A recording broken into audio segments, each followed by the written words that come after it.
The sword was already falling when the impossible happened. Thousands of eyes were fixed on the scaffold. The crowd had gone silent. The condemned man was kneeling, shaking so badly he could barely hold himself upright. The priest had finished speaking. The sentence had been read. The executioner had lifted the blade high above his head.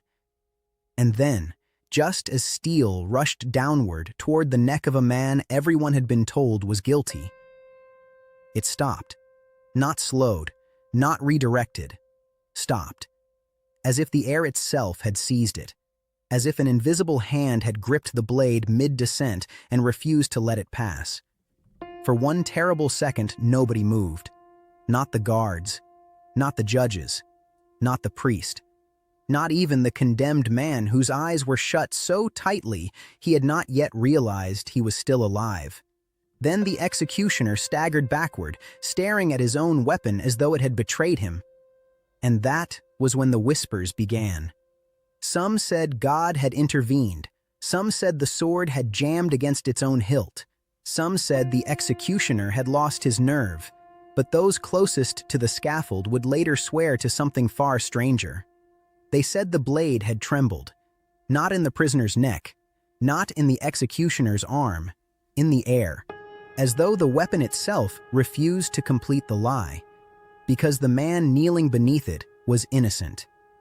And by sunset, the town would be forced to confront a question more dangerous than crime, more dangerous than rebellion, and far more dangerous than mercy.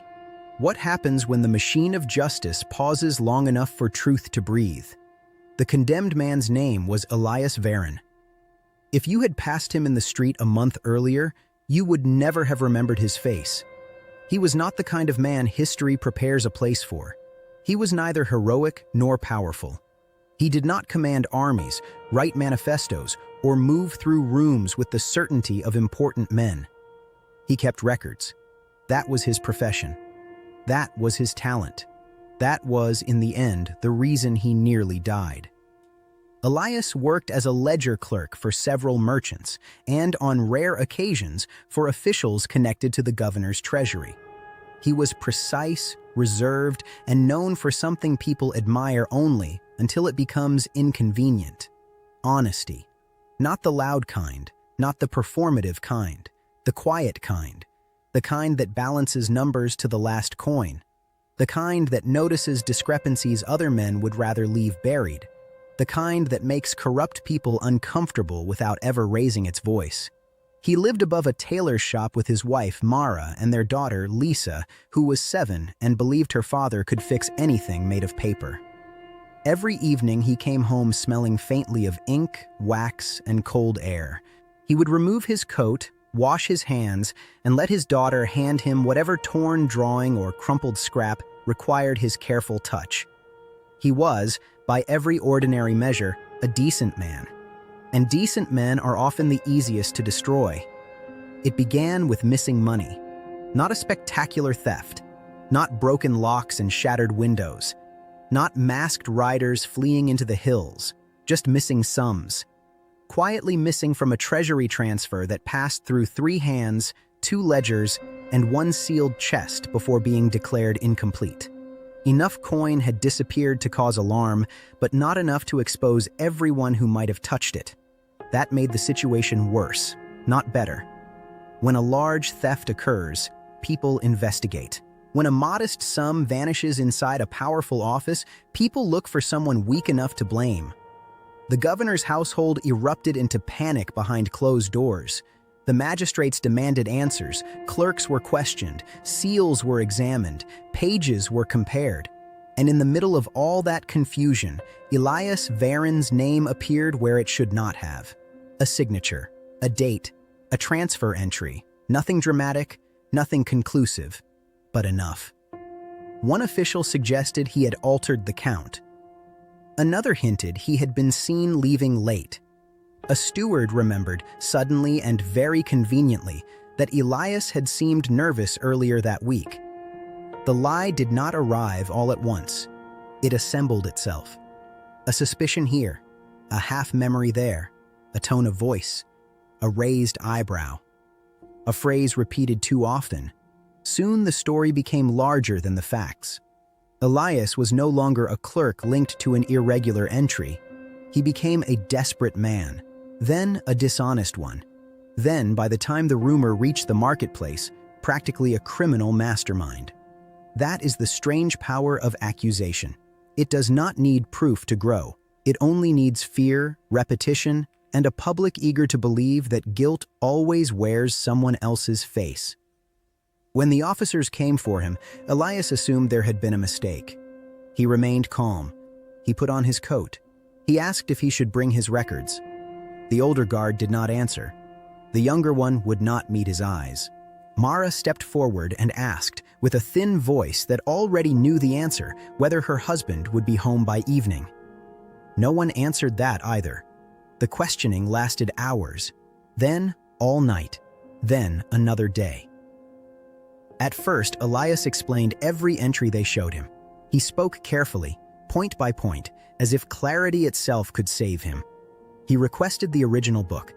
He asked that the transfer chest be reweighed. He named the stewards who had handled the seals before him. He pointed out that the supposed shortage had first been noticed after the records left his control. But once a room decides why you are there, your words stop functioning as defense and start being treated as strategy. His calmness became coldness. His memory became calculation. His insistence became disrespect. By the third day, they no longer questioned him to learn the truth. They questioned him to make the accusation feel inevitable. The trial was announced for the following morning. Trial, however, was too noble a word for what followed. The magistrates sat high above the chamber, cloaked in severity. Witnesses were invited not to describe what they knew, but what they suspected. A merchant claimed Elias once complained that powerful men were careless with public money. A former co-worker admitted he had never trusted men who looked too modest. Another swore Elias had debts. True, though hardly unusual for a father in winter. When asked whether any stolen coin had been found in the man's home, the prosecutor smoothly replied that clever criminals do not keep evidence near their beds. The chamber chuckled. That was how light the room had become. A man's life hanging in the balance, and still there was room for amusement. Elias listened in stunned disbelief. More than once he tried to speak, but was ordered silent.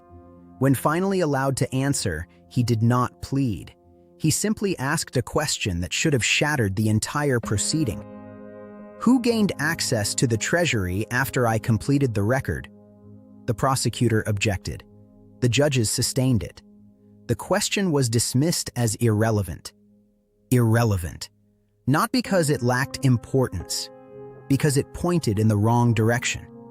By afternoon, the verdict had already been decided, though tradition required everyone to pretend otherwise. Guilty of theft against the treasury and deception under official trust. Punishment: death by the sword. A murmur rolled through the room like distant thunder. Elias did not faint. He did not shout. He did not throw himself at the feet of the court. He stood perfectly still, except for one hand, which trembled once and then closed into a fist. Then he looked at the magistrates one by one and said, "You do not fear killing an innocent man because you believe the dead cannot answer." The room went cold. One of the judges snapped that he would hold his tongue, but Elias, now pale as paper, added one final sentence before the guards pulled him away. Truth does not die just because you bury the witness. For the next 3 days, the town fed on the story. People who had never spoken to Elias now spoke about him with certainty. Women in the market repeated invented details. Men in taverns nodded solemnly over lies they had inherited only moments earlier. Children played mock trials in alleyways. Even those who doubted the verdict found comfort in silence, because speaking against a sentence already passed was dangerous. Only Mara refused to surrender to the script being written around her husband. She went from office to office carrying scraps of paper, names, and arguments no one wanted to hear. She asked for a stay. She requested review of the treasury route. She begged one clerk to compare seal marks from prior transfers. She demanded the governor's steward be questioned again.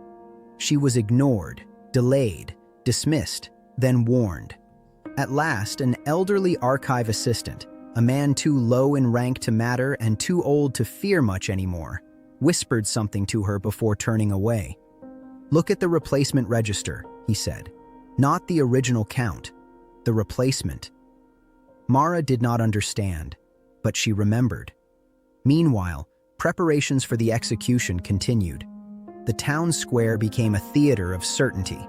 Workers assembled the scaffold before dawn. Guards tested the perimeter. Officials discussed seating as though arranging a civic celebration. The executioner was notified, as he always was, with the same cold efficiency given to any duty. His name was Mathis Grell. To the public, he was little more than a shadow in a hood, a necessary figure at the far edge of human respectability. Parents warned children not to stare at him in the street. Merchants took his coin but touched his hand as little as possible. Priests preached that justice needed instruments, yet never invited him to dine. People feared him, but not because they knew him. In truth, Mathis had once been an ordinary soldier. Age, an old injury, and lack of patronage had ended his military service. The office of executioner came not from appetite, but survival. It paid regularly. It included housing outside the town wall. It required a strong arm and a quiet mouth. He possessed both. Over the years, he had built his life around detachment. He sharpened blades. He maintained tools. He avoided drink before an execution and conversation after one. He told himself that law made the judgment and he merely carried it out. If he had allowed every face to enter his sleep, he would have gone mad long ago. So he learned not to look too closely at the condemned, until Elias Varenne. The first unsettling moment came the night before the execution, when Mathis was summoned to inspect the prisoner's condition. Elias sat in the cell with his wrists bound, face drawn, eyes hollow from lack of rest. He looked smaller than Mathis expected. Not hardened, not defiant, just exhausted. When the guard stepped away for a moment, Elias raised his head and asked quietly, "Have you ever believed one of them?" Mathis frowned. "Believed what?" "That the man before you should not be here." The executioner said nothing. Elias gave a faint, broken smile. "Your silence is kinder than most." Mathis should have left. Instead, against years of habit, he asked, "Did you do what they say?" Elias answered so quickly it felt less like a reply than a reflex from the soul. No. No argument. No speech. No dramatic appeal. Just that one word. Mathis had heard countless denials before. Desperate men denied everything. But something about Elias unsettled him. Not innocence itself, which is impossible to measure in a cell, but the absence of performance. The man was not trying to persuade. He sounded like someone stating his own name. Mathis went home with that word following him. No. He slept badly. He dreamed of a blade sinking into wet sand and refusing to rise again. He woke before dawn, sat in darkness, and stared at his hands until the bells began. When he arrived at the scaffold, the square was already packed. Clouds pressed low over the rooftops. Breath fogged in the cold. Officials stood in heavy cloaks near the platform. Priests murmured final prayers. Guards pushed the crowd back from the wooden barriers. The atmosphere was not loud now. It had entered that terrible stage all public punishments eventually reach, the stillness before finality. Mathis checked the sword. The edge was clean. The weight was balanced. The grip was secure. Nothing was wrong with it. He told himself that mattered. Then Elias was brought out. A ripple moved through the crowd. Some craned forward for a better look. Others stared with the fascinated discomfort people reserve for moments they know will haunt them later. Mara was there somewhere near the back, held in place by two women who feared she might run forward. Little Lisa, thankfully, had been kept away. Elias mounted the scaffold slowly. He looked ill, not weak in spirit, but emptied by dread. His hands shook.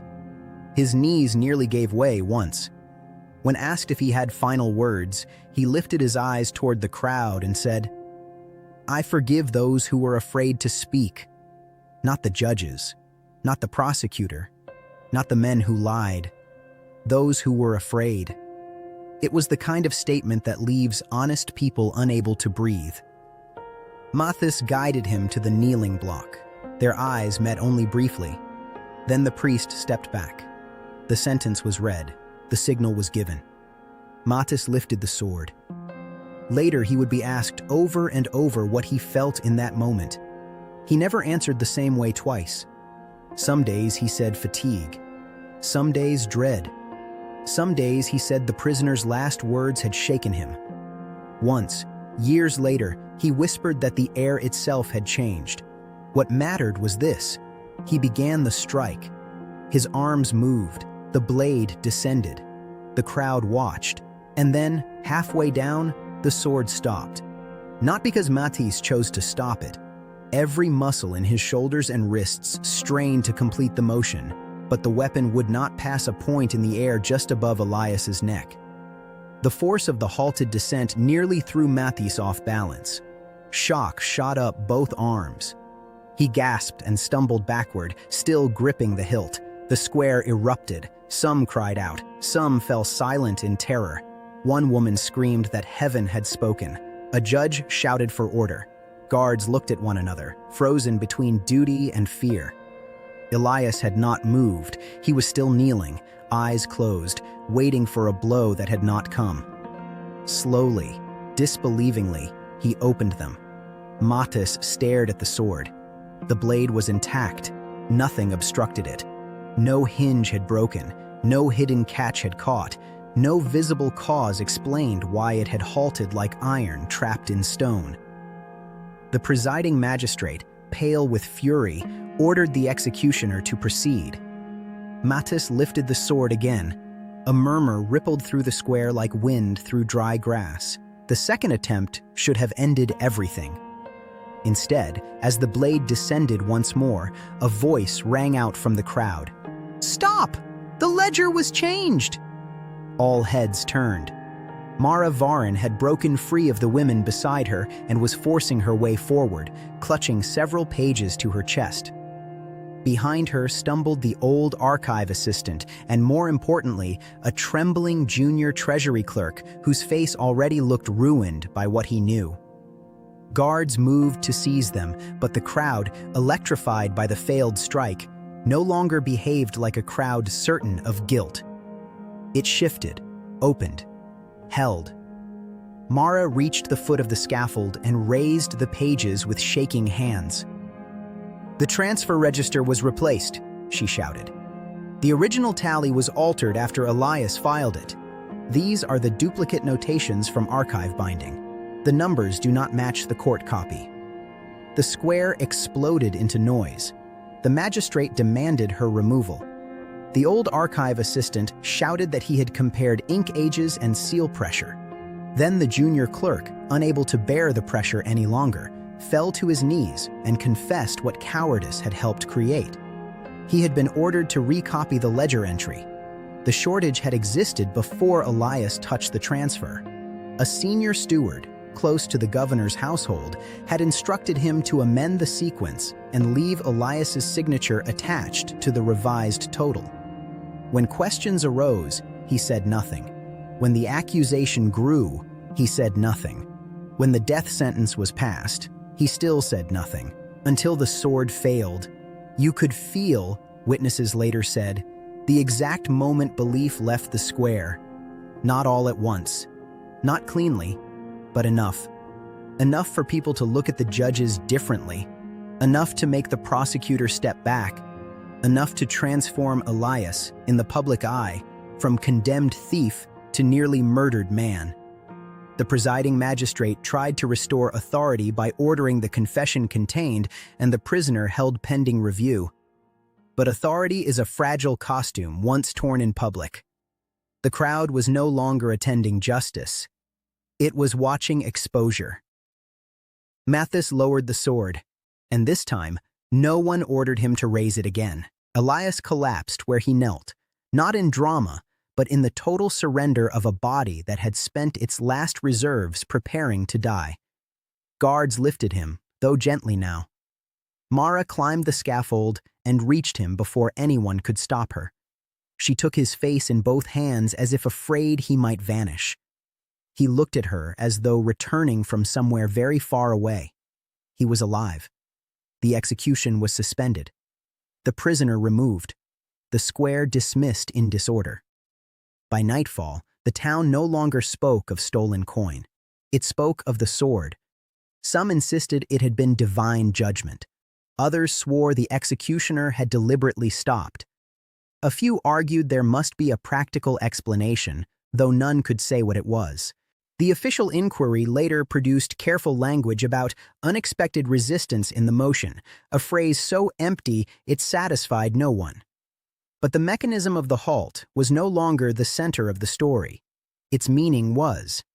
Because if the blade had fallen cleanly, the ledger might still have surfaced days later. The clerk might still have confessed. The steward might still have been exposed. But Elias would have been dead. And truth, arriving late, would have looked like paperwork. Instead, something interrupted certainty at the final possible moment. The inquiry that followed was brutal, though not nearly as brutal as the speed with which the same officials now tried to protect themselves. The steward fled before formal charges could be laid. The junior clerk was imprisoned, but spared the harshest punishment for his testimony. 2 magistrates were quietly removed from office. The prosecutor resigned under the language of illness. No apology worthy of the name was ever issued. Systems rarely apologize. They reclassify. Elias Varon was not declared innocent with fanfare. He was released upon discovery of procedural irregularities, as though his life had merely been delayed by administrative inconvenience. Yet the town knew better. For weeks, people stopped speaking when Elias passed, not because they still believed him guilty, but because shame had replaced suspicion, and shame is often quieter. Those who had repeated rumors now crossed streets to avoid his gaze. Those who had doubted but stayed silent found no courage in private remorse. Elias returned home changed. How could he not be? A man who has felt death waiting against the back of his neck does not return to ordinary life in one piece. He no longer kept ledgers. He no longer trusted polished language. Loud noises unsettled him. Crowds made his breathing thin. Some nights he woke before dawn with the sensation of cold steel hovering just above him. But he lived. And in time, living became its own form of answer. As for Mathis Grell, the executioner disappeared from public duty within a year. Officially, he retired due to worsening pain in his shoulder. Unofficially, many believed he refused to continue. Some said he visited Elias once, privately, on the outskirts of town. Others said he sent coin anonymously to Mara during the winter that followed. No record confirms either story. What is known is that he never again spoke lightly of law. In old age, when asked what happened on the scaffold, he offered the closest thing he ever gave to a confession. "I was told my hand served justice," he said. That morning, for the first time, it did. Was it divine intervention? Was it conscience so strong that it reached deeper than muscle? Was it fear, mechanical chance, or some hidden hesitation the body created before the mind could name it? Maybe that depends on what frightens you most. For some, the unsettling part is the possibility that heaven interrupted an execution. For others, it is the possibility that a man surrounded by law, ritual, and public certainty could still be innocent at the very last second. But perhaps the darkest truth is simpler. The sword did not create justice that day. It merely delayed injustice long enough for truth to catch up. And that is what should stay with us. Not only the image of steel frozen above a trembling neck, not only the executioner staring at his own hand, Not only the gasping crowd or the wife running forward with the hidden proof, but the terrifying nearness of irreversible error. How close they came, how ordinary it all was, how procedural, how official, how calm. A signature, a rumor, a frightened clerk, a convenient silence, a court more loyal to certainty than truth. That is all it took to place an innocent man beneath a blade. And if one impossible moment had not broken the rhythm of power, the town would have buried him, praised itself for order, and gone on living inside a lie. Maybe that is why the story survived. Not because people were comforted by it, because they were warned by it. They remembered the trembling neck. They remembered the halted sword. They remembered that justice, when it becomes too proud to question itself, can come within inches of becoming something monstrous. And above all, they remembered this. The most frightening sound in the square that morning was not the raising of the blade. It was the silence after it refused to fall. If you want, I can also write you a second version with an even darker, more cinematic opening in the style of viral, mysterious history channels on YouTube.